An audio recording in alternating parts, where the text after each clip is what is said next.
This reminds me of a scene from the movie Commando. Bennett, I thought you were... Dead? You thought wrong. Yeah, you thought wrong. My name is Andre Minkoff. I'm the founder of Trademark Factory, and in this video I'm going to share my thoughts about yet another trademarking screw up. This time around, it's the owner of Mobile's listening room who thought wrong.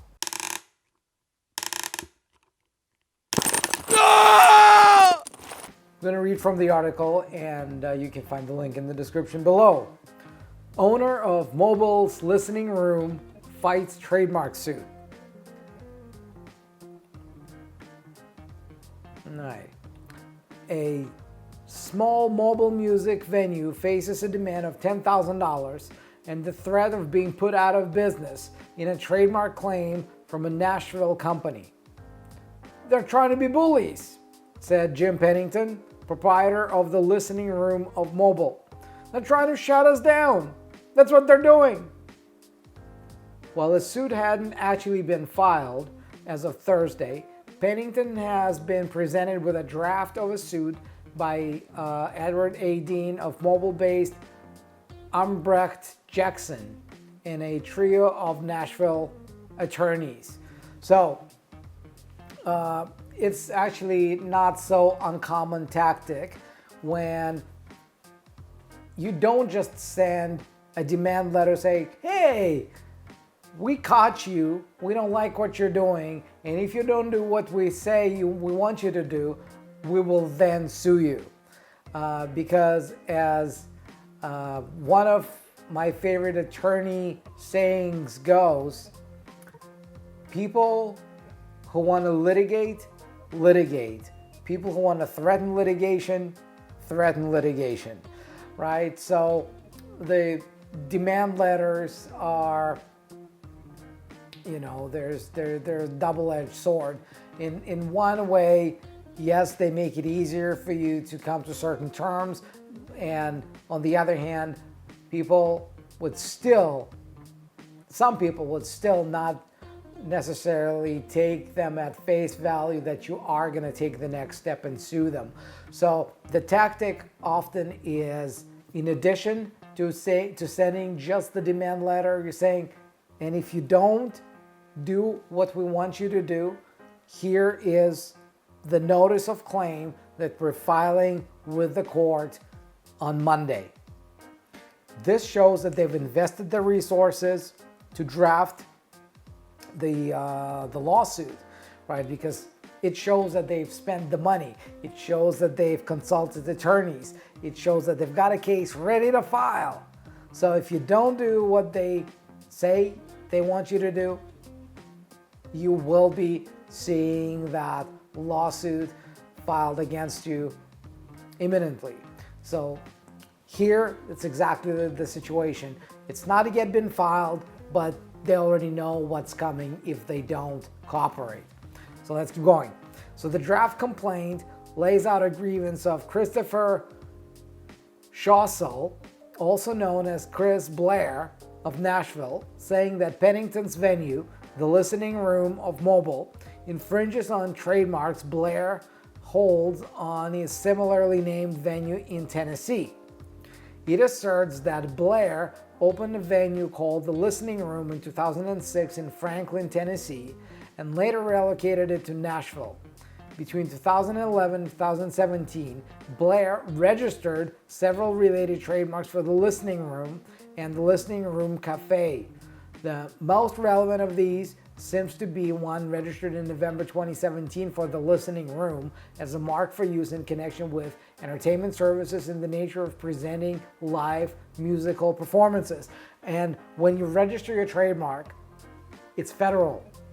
It covers you all around the country where you register it. So if you register it in the US, even if you're just known in Tennessee or some other state, that brand is protected all across the US. It protects you in California, it protects you in New York, it protects you in Washington, it protects you in Hawaii, it protects you everywhere. That's the beauty of registering your trademarks. And the argument that, hey, we don't have you here in our state so we can get away with infringement are not going to fly, because a registered trademark gives you the presumption that everyone across the country should be aware and not use the same or similar brand for the same or similar products or services. Let's keep going. In May 2015, Pennington opened the doors of a tiny storefront venue at 78 St. Francis Street, a little off the beaten path with regard to downtown Mobile's main entertainment corridor, but just across from the Battle House Hotel. He called it the listening room to signal exactly what he was trying to accomplish. Pennington had minimal experience in concert promotion, but he loved the concept of seeing songwriters in a respectful settings, one where cigarette smoke, TVs, loud conversation, and drunken manners didn't detract from the words and the music. There weren't a lot of opportunities to have that experience, so he created one. Good for him, right? Nothing wrong with having a great idea, nothing wrong with having great execution. Everything wrong with thinking that you can get away with using somebody else's trademark name for it. The venue features a mix of local and visiting performers, including many of national note. At the beginning of each show, Pennington sets the tone by telling people that it's all about the performance, and anything that detracts from it, loud conversation, obnoxious cell phone use, bad manners in general, won't be tolerated. The venue usually hosts solo singer-songwriters, but occasionally presents full bands. Earlier this year, for example, Pennington hosted the first public performance in years by progressive rock band Analog Missionary, a watershed event that became the subject of a short documentary by J.B. Lawrence.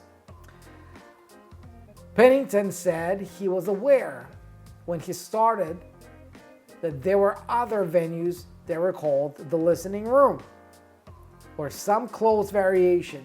He thought of it as a piece of music industry terminology that was known to songwriters and their fans but didn't belong to anyone.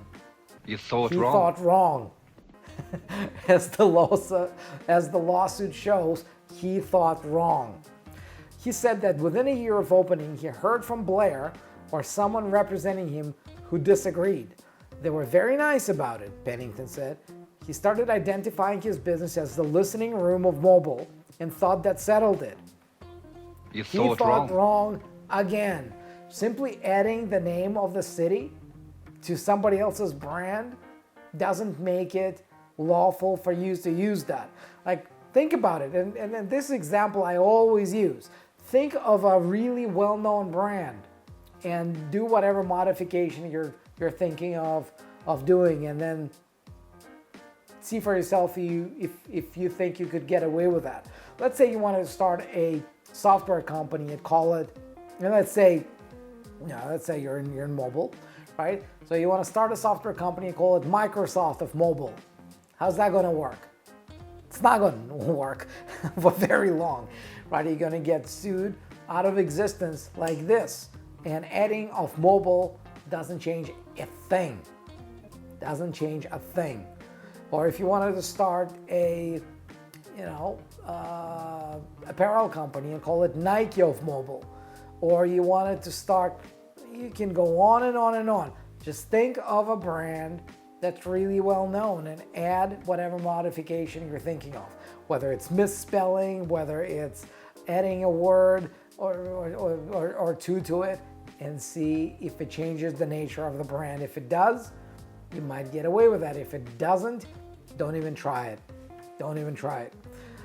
So it didn't, right? It didn't settle it as expected. So the listening room reaches out to them and say, hey, you can do it. It's our brand. And the guy was like, okay, I got it. It's your brand. I'm just going to use something so close, so similar that I'd be able to get away with it. And of course, he couldn't. And now, when he says, well, now they're trying to bully me, they gave you an opportunity to change the name early on, and you told them to piss off with their peace offering and said, I'm just going to make a little tweak so that nobody thinks we're the same, right? Wrong. So in March, he got a cease and desist letter, and when his response to that didn't provide satisfaction, he was presented with a draft complaint. Its charges include that Pennington's operation of his venue has caused and will continue to cause irreparable injury to the listening room's business and the goodwill of Blair's marks. So I've covered this in the previous video. When it says irreparable injury, the reason they say that is because they're trying to get a permanent injunction. So they're not just going for the money, they're going for the court order where the judge is going to make a judgment, make an order that the defendant is not allowed to use that brand anymore. Because normally courts are designed just to compensate damages in monetary reform. They're not designed to get people to do something, right, other than pay money. That's why there's special rules for that that require the plaintiff to show that without this order that will tell people what to do, without such an order, they will sustain irreparable injury, right? Irreparable harm that cannot be compensated by money.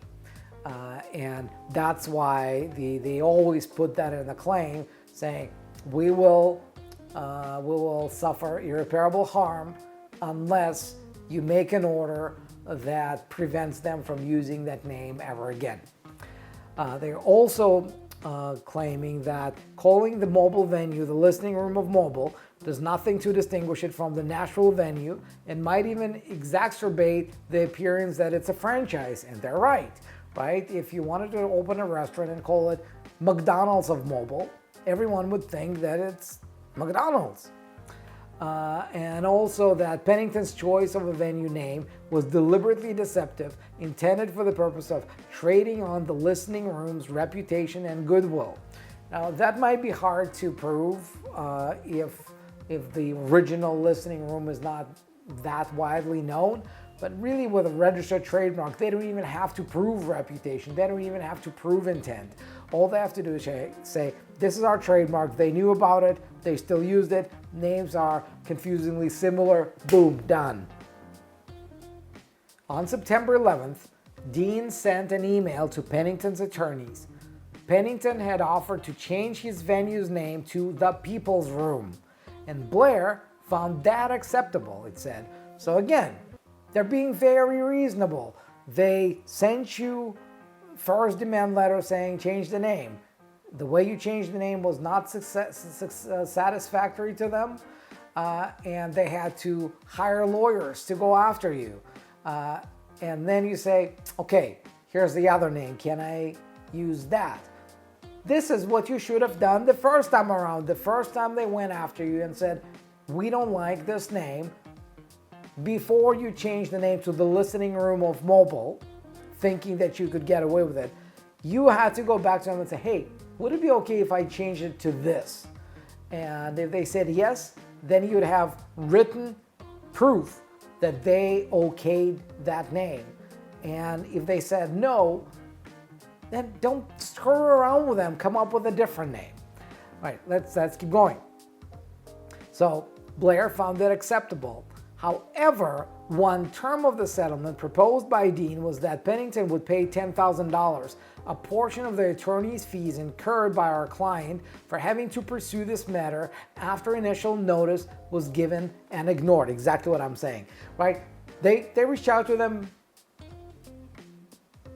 at first and say, hey, just stop using the name. And when that didn't work, they had to find lawyers, they had to pay lawyers to do all this drafting, to do all these letters, which was totally unnecessary. So they're out of the money.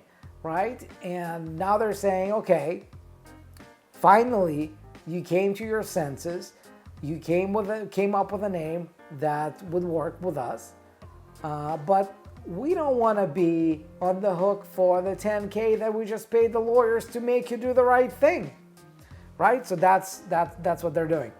As that sank in, Pennington blew up. He went public with a battle on Facebook. Not a good thing. Not a good thing. I'm humbled to say the least, he said in one post after patrons and musicians responded with expressions of what the venue meant to them. Your support from my one post was staggering and heartfelt. 3 years ago, this business had $6.78 in its account. I never bounced a check. I ate off the value board at Wendy's for the first 3 years. I've paid artists $2,000 and I've paid them $50. The headcount don't lie. I've never done a Kickstarter or GoFundMe. I survived simply by digging in and getting mean. The room is thriving. Hell, we've been featured in Rolling Stone. 24 hours ago, I was depressed. But thanks to you all, today I feel mean again and ready to fight. The next 30 days are critical. All we need is you to help me fill the room and take care of this added expense. We ain't going nowhere. The corporate bullies in their skinny jeans can kiss my ass. He's not gonna make a lot of friends by doing this. And if he thinks that 10K is expensive, just wait till you get dragged in a real litigation. Very, very, very dumb move. He's not gonna make the problem go away by that. Pennington isn't the only one to face the threat of a suit from Blair. Back in March, a venue in Syracuse, New York, opted to change its name. In a post explaining the decision to patrons, co-owner Julie Briggs Leone said she and her husband had never intended to encroach on anyone's territory when they opened the listening room at 443.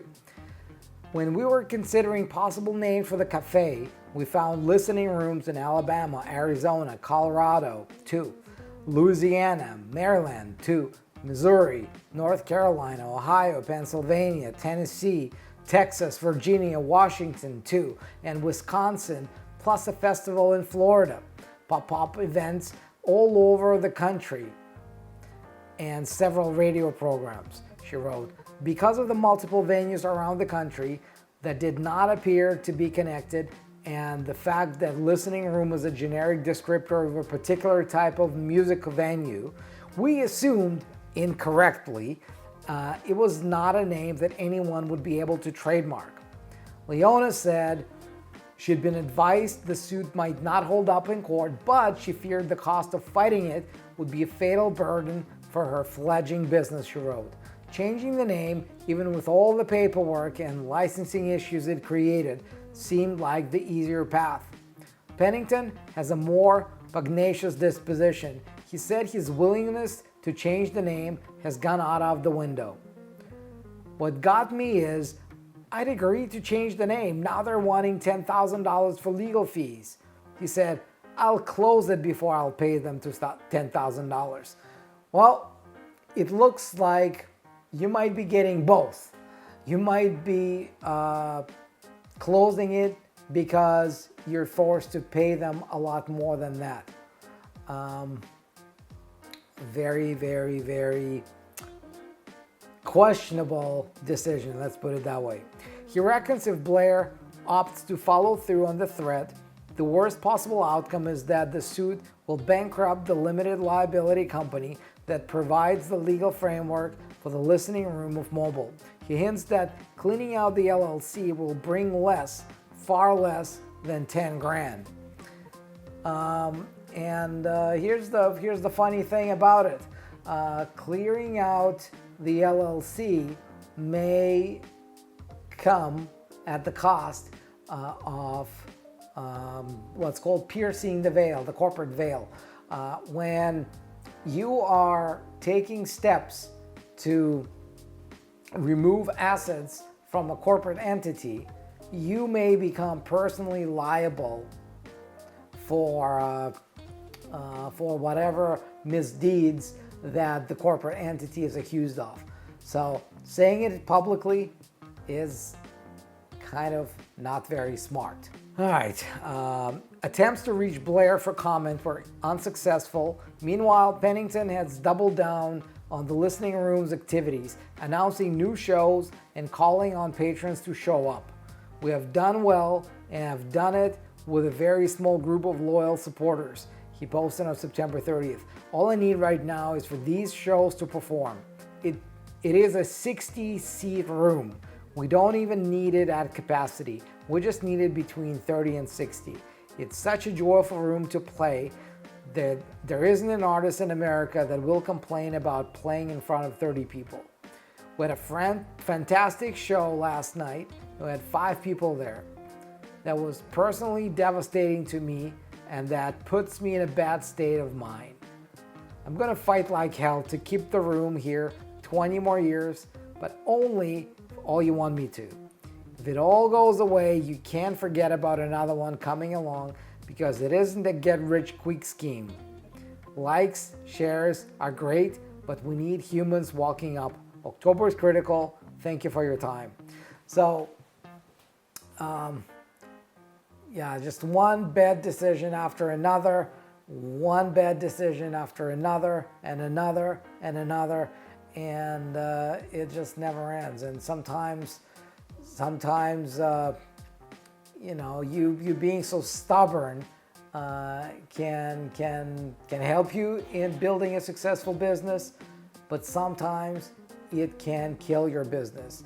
And I don't know which one it's going to be in this case. Something's telling me it's not going to help him because it was so easy to get away with it after they first contacted him, and now it just, he's making it harder and harder and harder for them to just let it slide, and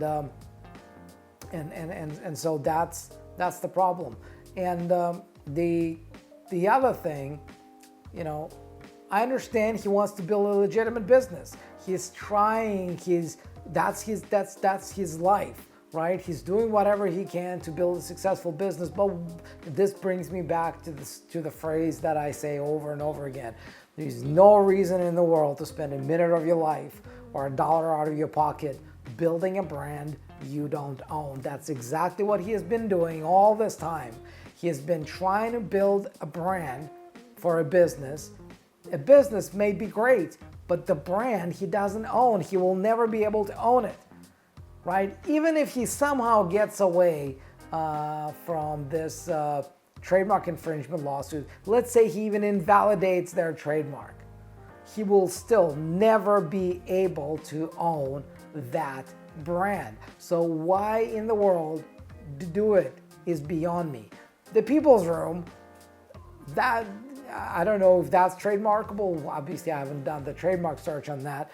But if he could own that, it's a million times better name. Not because it's a better name, but because it's a name he can own. If you watch the video, and you should, about jump brands, there are 4 things that you need to have in your brand for it to be a valuable asset in your business. It has to be juicy, it means you love it. It has to be unique, it has to be memorable, and it has to be protected. Juicy, unique, memorable, protected. If you don't have at least one of these 4, you don't have a valuable brand, right? To him, it's juicy, he loves the brand, but it's not unique. Somebody already owns it. That's a problem, right? And it is memorable, but again, he can't protect it because it's already owned by somebody else. So he will never build a valuable asset out of this brand. So why even go with that asset? Why even go with that name? It makes absolutely no sense. So this really is all I have to say about this case. It's going to be interesting to see how far he takes it and what the trademark owner is going to do about it. If you found this video interesting, make sure you subscribe, get notified whenever the next video goes live. Make sure you click that bell button. Make sure you like this video, and make sure you comment below if you have any feedback. And if you've got a brand that you want to protect, go to trademarkfactory.com and book a call with one of our strategy advisors, and they'll take it from there. And until then, I will see you in the next video.